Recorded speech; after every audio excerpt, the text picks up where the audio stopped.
ओम श्री सद्गुरु परमात्मा ने नमः। वशिष्ठ जी बोले, हे राम जी, जीव रूपी पक्षी के बंधन का जाल संसार है।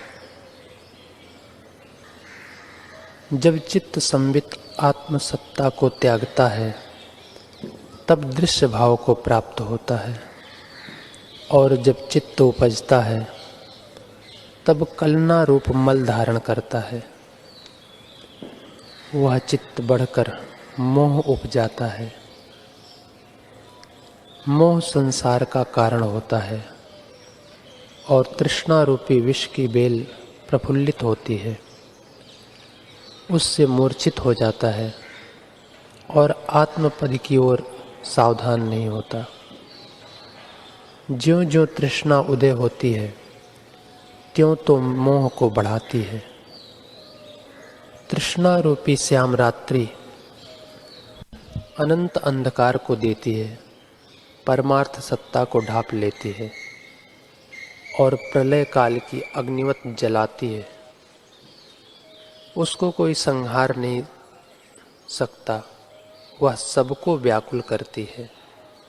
तृष्णा रूपी तीक्ष्ण खड्ग की धारा दृष्टि मात्र कोमल, शीतल और सुंदर है, पर स्पर्श करने से नाश कर डालती है और अनेक संकट देती है। जो बड़े असाध्य दुख हैं, वह जिसकी प्राप्ति पापों से होती है, वे तृष्णा रूपी फूल का फल है। तृष्णा रूपी कुतिया चित्त रूपी गृह में सदा रहती है। क्षण में बड़े उल्लास को प्राप्त होती है और क्षण में शून्य रूप हो जाती है और बड़े ऐश्वर्य संयुक्त है। जब मनुष्य को तृष्णा उपजती है तब वह दीन हो जाता है। जो देखने में निर्धन कृपण भासता है पर हृदय में तृष्णा से रहित है, वह बड़ा ऐश्वर्यवान है। ओम श्री सद्गुरु परमात्मने नमः। श्री वशिष्ठ जी बोले, हे राम जी, चाहे जीता हो चाहे मृतक, जो कुछ इसके चित्त के साथ छू जाएगा उसका अनुभव यह अवश्य करेगा। जैसे मोर के अंडे में रस होता है तो वह समय पाकर विस्तार पाता है, वैसे ही इसके भीतर जो वासना का बीज है वह चाहे प्रकट नहीं भाषित होता तो भी समय पाकर विस्तृत होता है। जब तक चित्त है तब तक संसार है, और जब तक चित्त नष्ट होता है तब सब भ्रम मिट जाता है। हे राम जी, चित्त असत है तो विश्व भी असत है।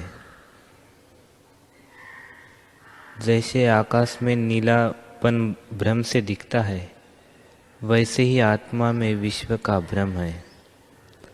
हे राम जी, हमको न चित्त भाषित होता है न विश्व भाषित होता है। मैं भी आकाश हूँ और तुम भी आकाश रूप हो, यह चित्त स्वरूप के प्रमाद से उपजता है। जैसे जहाँ काजल होता है वहाँ शांता भी होती है, वैसे ही जहाँ चित्त होता है वहाँ वासना भी होती है। जब ज्ञान रूपी अग्नि से वासना दग्ध हो तब चित्त सत्य पद को प्राप्त होता है और जीवित संज्ञा निवृत्त हो जाती है। हे राम जी, चित्त के उपशम का उपाय मुझसे सुनो, उससे चित्त का निर्वाण हो जाएगा। ज्ञान की जो 7 भूमिका है उससे चित्त नष्ट हो जाएगा। उनमें से 3 भूमिकाएं मैंने तुमसे क्रम से कही है और 4 कहने की बाकी है। हे राम, प्रथम 3 भूमिकाओं में से एक भी जिसको प्राप्त होती है उसको महापुरुष जानो। उसके मान और मोह निवृत्त हो जाते हैं, उसे संग दोष नहीं लगता। विचार स्थिति से उसकी कामना नष्ट हो जाती है राग द्वेष नहीं रहता और वह सुख दुख में सम रहता है। ओम श्री सद्गुरु परमात्मने नमः। श्री वशिष्ठ जी बोले, हे राम जी, आत्मा का अज्ञान ही बंधन और आत्मा का बोध ही मुक्ति है। इससे बलपूर्वक मोह निद्रा को छोड़ आप ही जागो, तब इस बंधन से मुक्त होगे। हे राम जी, जिसमें विषय का स्वाद नहीं और जिसमें आत्म तत्व का अनुभव होता है, वह आकाश सदृश निर्मल सत्ता वासना से रहित है। वासना से रहित होकर जो पुरुष कर्म करता है, वह विकार को नहीं प्राप्त होता। यदि अनेक क्षोभ आकर प्राप्त हों तो भी उसको विकार नहीं होता। ज्ञाता, ज्ञान, ज्ञेय, ये तीनों आत्मरूप भासित होते हैं। जब ऐसा ज्ञान होता है तब किसी का भय नहीं रहता। चित्त के चेतने से जगत उत्पन्न होता है और चित्त के मिटने पर लीन हो जाता है। जब वासना सहित प्राण उदय होते हैं तब जगत का उदय होता है, और जब वासना सहित प्राण लीन होते हैं तब जगत भी लीन हो जाता है। अभ्यास करके वासना और प्राणों को स्थित करो। जब मूर्खता उदय होती है तब कर्म उदय होते हैं, और मूर्खता के लीन होने पर कर्म भी लीन होते हैं। इससे सत्संग और सतशास्त्रों के विचार से मूर्खता को नष्ट करो। जैसे वायु के संग से उड़कर धूल बादल का आकार धारण करती है, वैसे ही चित्त के चेतने से जगत स्थित होता है। हे राम जी, जब चित्त जगता है तब नाना प्रकार का जगत प्रकट होता है, और चित्त के न जगने पर जगत लीन हो जाता है। हे राम जी, वासना शांत हो अथवा प्राणों का निरोध हो तब चित्त अचित्त हो जाता है, और जब चित्त अचित्त हुआ तब जीव परम पद को प्राप्त होता है। हे राम जी, दृश्य और दर्शन संबंध के बीच में जो परमात्म सुख और एकांत सुख है, वह संवित ब्रह्मरूप है। उसका साक्षात्कार होने पर मन का क्षय हो जाता है, और फिर जहाँ चित्त नहीं उपजता वह तो चित्त से रहित अकृत्रिम सुख है। ऐसा सुख स्वर्ग में भी नहीं होता। जैसे मरुस्थल में वृक्ष नहीं होते, वैसे ही चित्त सहित विषयों से सुख नहीं होता।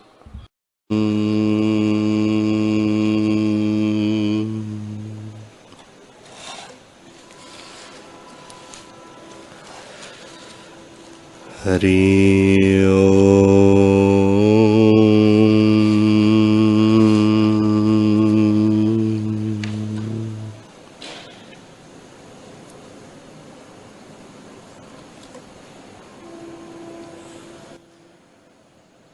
गुरुर्ब्रह्मा गुरुर्विष्णुः गुरुर्देवो महेश्वरः गुरुर्साक्षात् परब्रह्म तस्मै श्री गुरवे नमः।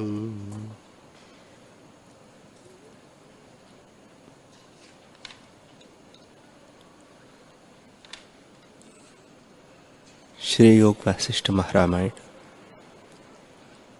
निर्वाण प्रकरण सर्ग 183।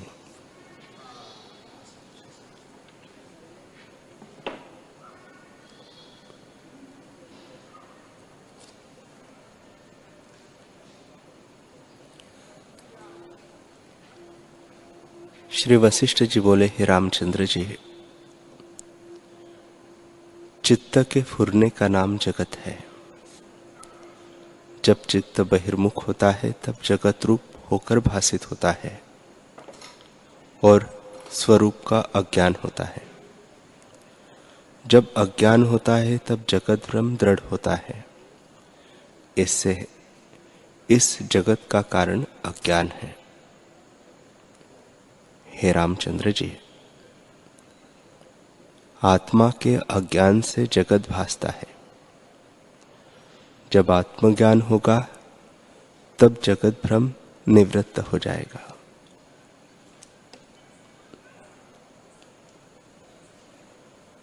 वह आत्मा अपना आप है।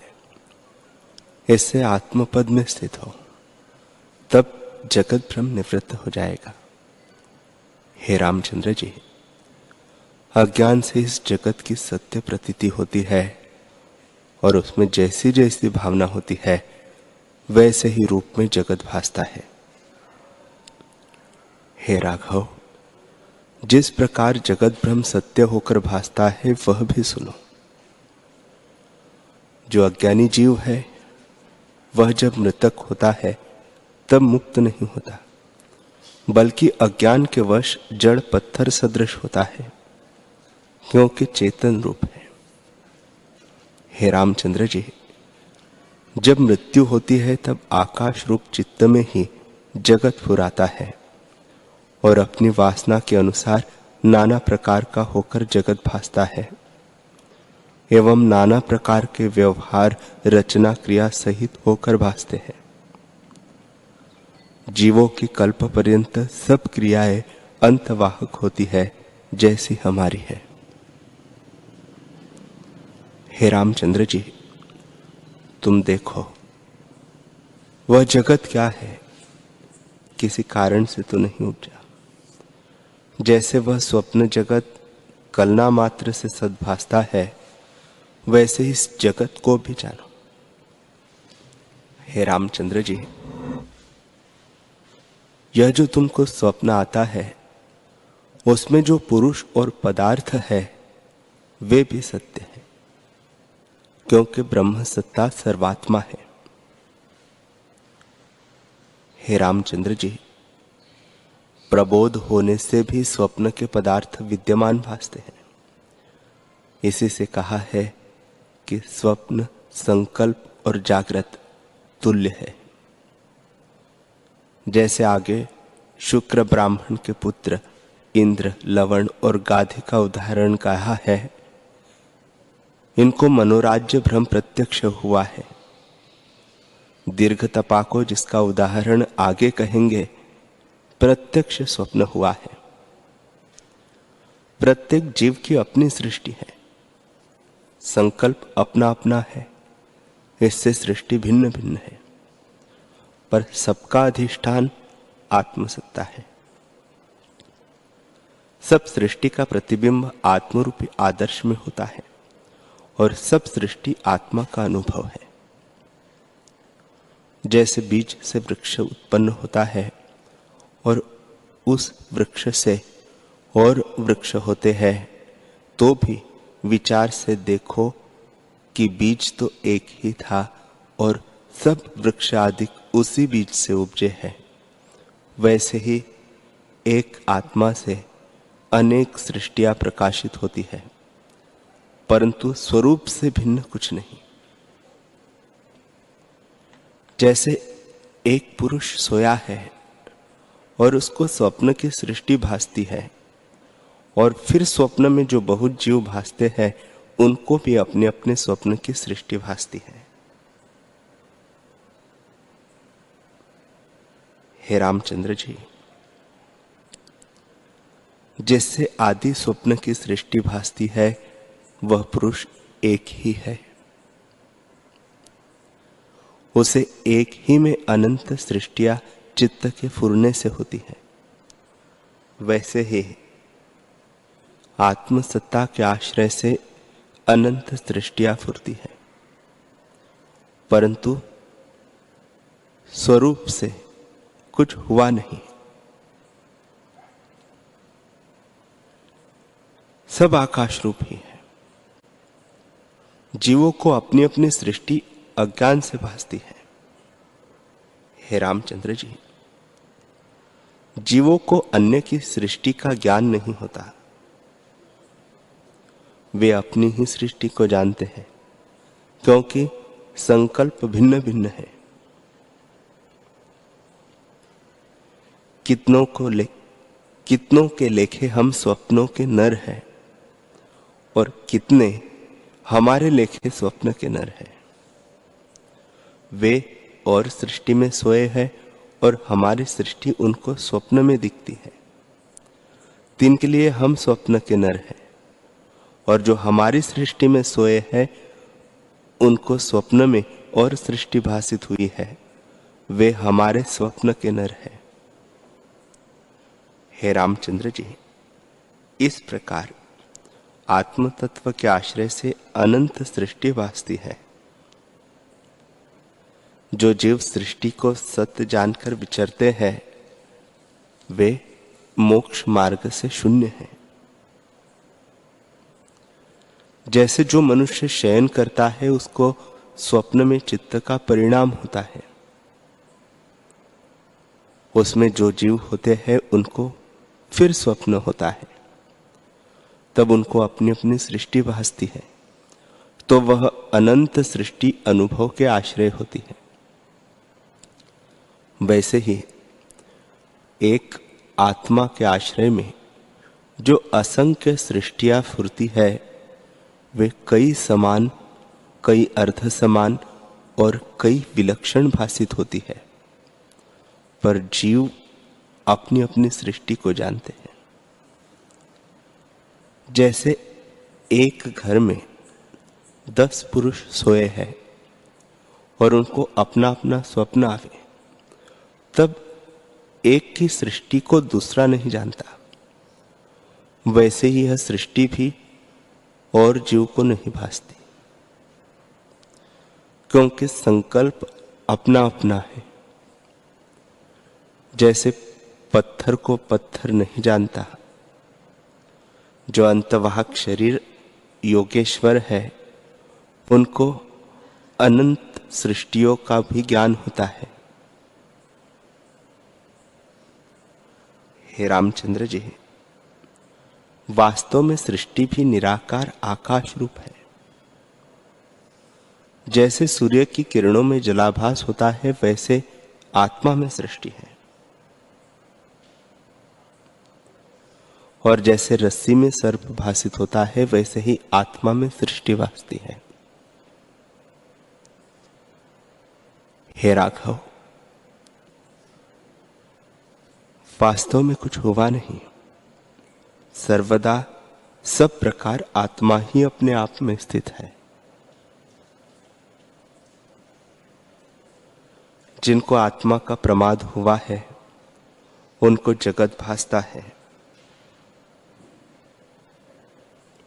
वास्तव में जगत किसी कारण से नहीं उपजा, आभास रूप है। सम्यक ज्ञान के होने पर ब्रह्म अद्वैत भासता है और असम्यक ज्ञान से द्वैत रूप जगत होकर भासता है। जैसे रस्सी के सम्यक ज्ञान से रस्सी ही दिखती है और असम्यक ज्ञान से सर्प दिखता है, वैसे ही आत्मा के असम्यक ज्ञान से जगत का भान होता है। हे रामचंद्र जी, मैंने उस देवी से प्रश्न किया कि हे देवी, तुम कहां से आई हो? तुम्हारा स्थान कहां है? तुम कौन हो और यहां किस निमित्त आई हो? तब वह देवी बोली, हे मुनीश्वर, ब्रह्म रूपी महाआकाश के अणु का भी जो अणु है और उसके छिद्र में भी जो छिद्र है उसमें तुम रहते हो और तुम्हारा यह जगत भी उसी में है। तुम्हारी सृष्टि का जो ब्रह्मा है उसकी संवेदन रूपी कन्या ने यह जगत रचा है।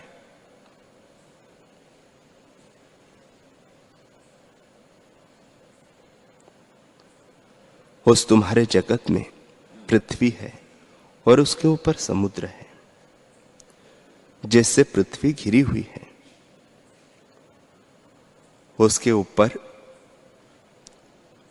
दूना और द्वीप है और उस द्वीप के ऊपर दूना समुद्र है। इसी प्रकार पृथ्वी को लांघ के आगे स्वर्ण की पृथ्वी आती है, जो 10 सहस्त्र योजन पर्यंत महासुंदर प्रकाश रूप है।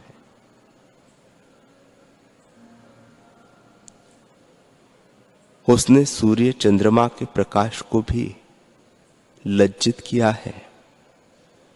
उसके बाद और लोकालोक पर्वत है, जो सर्वत्र प्रसिद्ध है और उनमें बहुत से नगर बसते हैं।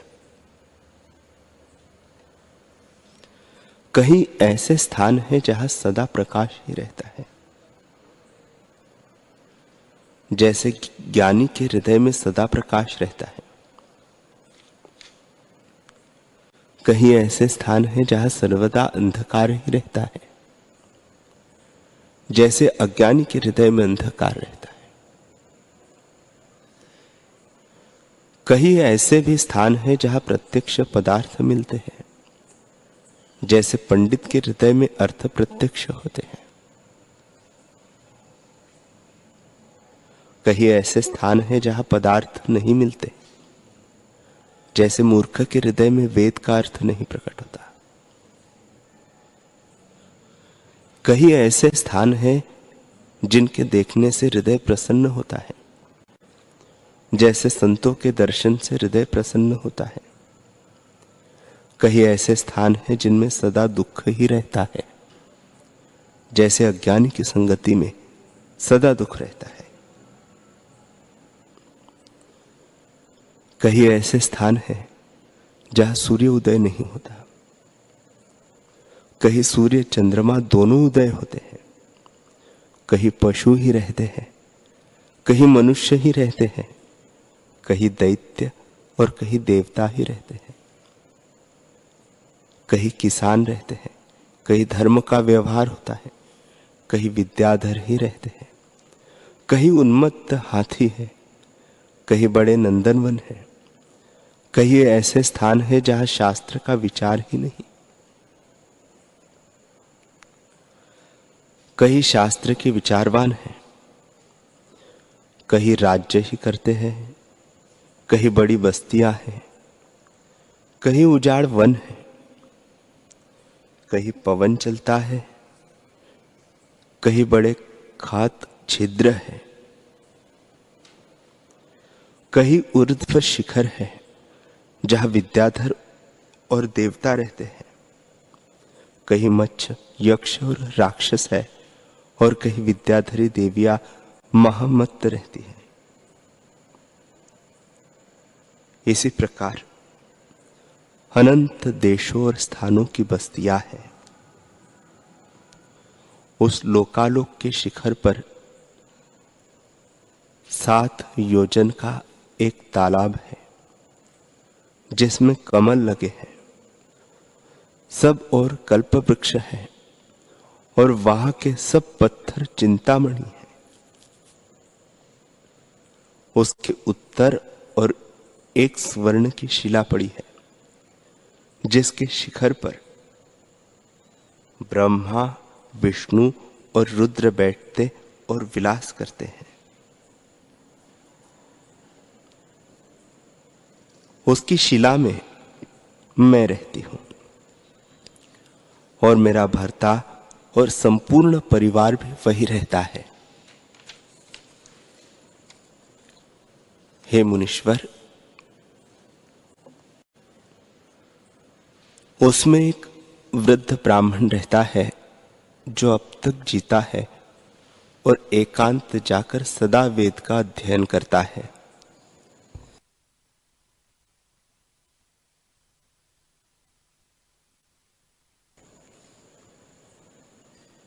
उसने मुझको अपने विवाह के निमित्त अपने मन से उपजाया था और अब मैं बड़ी हुई तो वह मेरे साथ विवाह नहीं करता।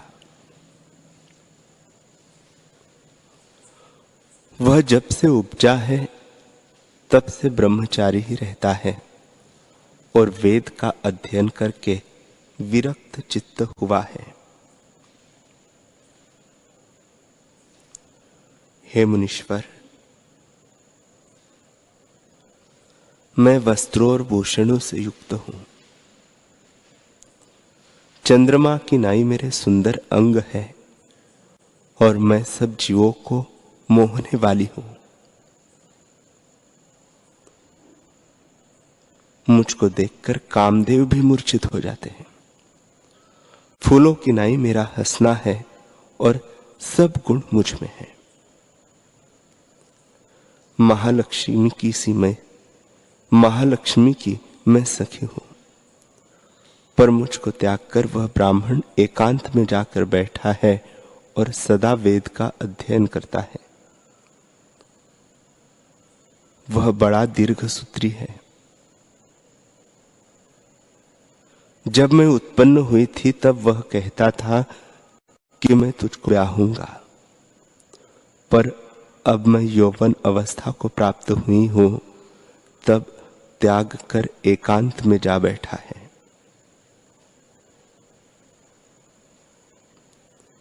हे मुनीश्वर, स्त्री को सदा भरता चाहिए। अब मैं यौवन अवस्था से जलती हूं। बड़े तालाब को जो कमल सहित दृष्टिगत होते हैं, वे भर्ता के वियोग से मुझे अग्नि के अंगारे से लगते हैं। नंदनवन आदि बड़े बाग मुझको मरुस्थल से लगते हैं। इनको देखकर मैं रुदन करती हूं और नेत्रों से ऐसा जल बहता है जैसे वर्षा काल का मेघ बरसता है। जब मैं मुख आदि अपने अंगों को देखती हूं तब नेत्रों के जल से कमलिनी डूब जाती है, और जब कल्पतरु और तमाल वृक्ष के फूलों को और पत्तों की शैया पर शयन करती हो तब अंगों के स्पर्श से फूल जलते हैं। जिस कमल से मेरा स्पर्श होता है वह जल जाता है। हे भगवान, भर्ता के वियोग से मैं तपी हुई हूं। जब मैं बर्फ के पर्वत पर जा बैठती हूं तब वह भी अग्नि सा हो जाता है। मैं नाना प्रकार के फूलों को गले में डालती हूं तब भी तपन नहीं निवृत्त होती। मेरे भर्ता की देह त्रिलोकी है और उसके चरणों में सदा मेरी प्रीति है। मैं ग्रह के सब आचार करती हूं और सब गुणों से संपन्न हूं। सबको धारण कर रही हूं, सबकी प्रतिपालक हूं और ज्ञेय की मुझको सदा इच्छा रहती है। हे मुनीश्वर, मैं पतिव्रता हूं। जो पुरुष पतिव्रता स्त्री को ग्रहण करता है वह बहुत सुख पाता है और तीनों ताप से रहित होता है, क्योंकि उसमें सब गुण मिलते हैं। वह सदा भर्ता में प्रीति करती है और भर्ता की प्रीति उसमें होती है, ऐसी मैं हूं। पर मुझको त्याग कर वह ब्राह्मण एकांत में जा बैठा है और सब समय वेद का अध्ययन और विचार करता रहता है। मेरे भर्ता ने कामना का त्याग किया है, उसको कोई इच्छा नहीं रही और मैं उसके वियोग से जलती हूं। हे भगवान, वह स्त्री भी भली है जिसका भर्ता विवाह करके मर गया हो। कुंवारी भी भली है और जो भर्ता के संयोग से प्रथम ही मर जाती है, यह भी श्रेष्ठ है। पर जिसको भर्ता प्राप्त हुआ है परंतु उसको स्पर्श नहीं करता, उसको बड़ा दुख होता है। हे मुनिवर, जो पुरुष परमात्मा की भावना के संस्कार से रहित उत्पन्न हुआ है वह वैसे ही निष्फल है जैसे पात्र बिना अन्न निष्फल होता है। मतलब यह कि संतजन तीर्थ आदि से रहित पाप स्थानों में डाला हुआ धन निष्फल होता है। जैसे समदृष्टि बिना बोध और वेश्या की लज्जा निष्फल है, वैसे ही मैं पति बिना निष्फल हूं। हे भगवान, जब मैं शैया बिछाकर शयन करती हूं तब फूल भी जल जाते हैं। जैसे समुद्र का बड़वाग्नि जलाता है, वैसे ही कमलों को मेरे अंग जलाते हैं। हे मुनीश्वर,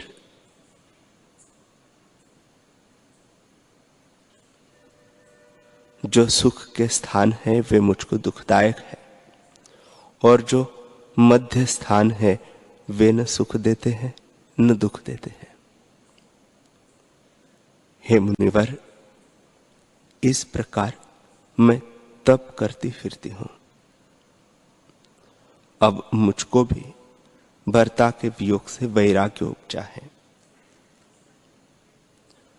भर्ता को वैराग्य रूपी ओस भर्ता की वैराग्य रूपी ओस मेरी तृष्णा रूपी कमलिनी पर पड़ी है और उससे मैं जल गई हूं।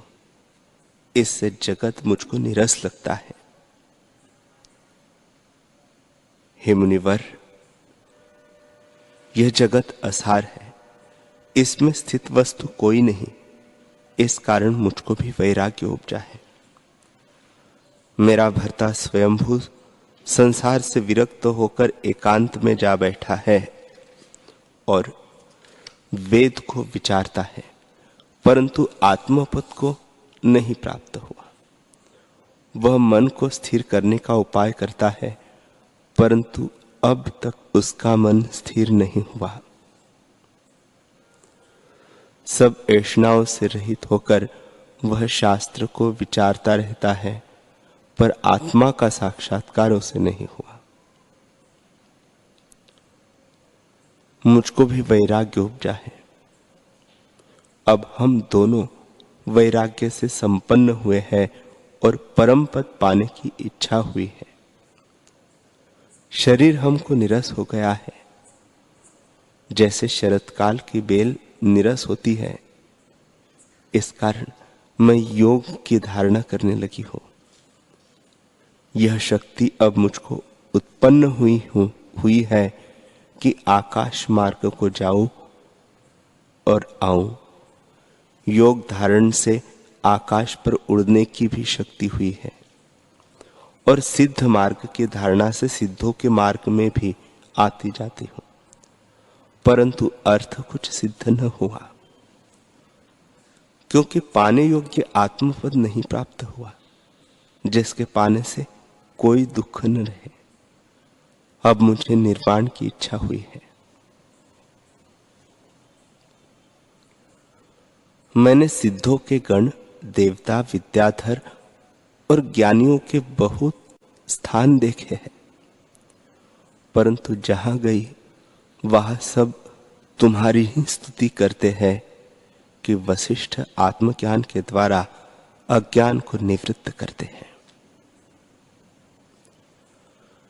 जैसे बड़ा मेघ बरसता है, परंतु जब वायु चलता है तब मेघ को दूर करता है, वैसे ही तुम्हारे वचन अज्ञान को दूर करते हैं।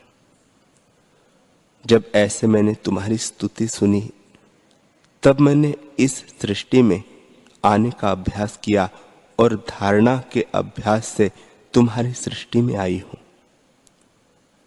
ऐसे हे मुनीश्वर, मेरी और मेरे भर्ता की शांति के लिए आत्मज्ञान का उपदेश करो। मेरा भर्ता जो मन को स्थिर करने का यत्न करता है, उसको तुम ऐसा उपदेश करो कि शीघ्र ही स्थिर हो और आत्मज्ञान को पावे। और मुझको भी आत्मज्ञान का उपदेश करो। हे भगवान, तुम माया से पार मुझको देखते हो, इस कारण मैं तुम्हारी शरण आई हूं। मैं स्त्री बुद्धि से तुम्हारे निकट नहीं आई, शिष्य भाव को लेकर आई हूं, और मैं मानती हूं कि मेरा प्रयोजन सिद्ध हो रहा है, क्योंकि जो कोई महापुरुष की शरण आता है तो निष्फल नहीं जाता, बल्कि सब प्रयोजन पूर्ण होते हैं। जैसे किसी की कामना होती है, उसे महापुरुष सिद्ध कर देते हैं। जैसे कल्पवृक्ष के निकट कोई जाता है तो उसकी इच्छा पूर्ण होती है, वैसे ही मेरी कामना सफल हो जाएगी। ऐसे कृपा करके मुझको उपदेश करो। हे मुनीश्वर, तुम मानो दया के समुद्र हो, सबके मनोरथ पूर्ण करने को तुम समर्थ हो। तुम सहृदय हो, अर्थात उपकार की अपेक्षा बिना उपकार करते हो। इससे मैं अनाथ तुम्हारी शरण में आई हूं, मुझे आत्मपत कराओ।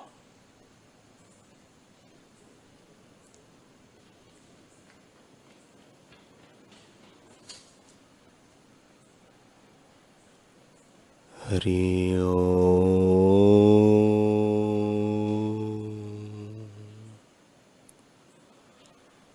हरि ओम।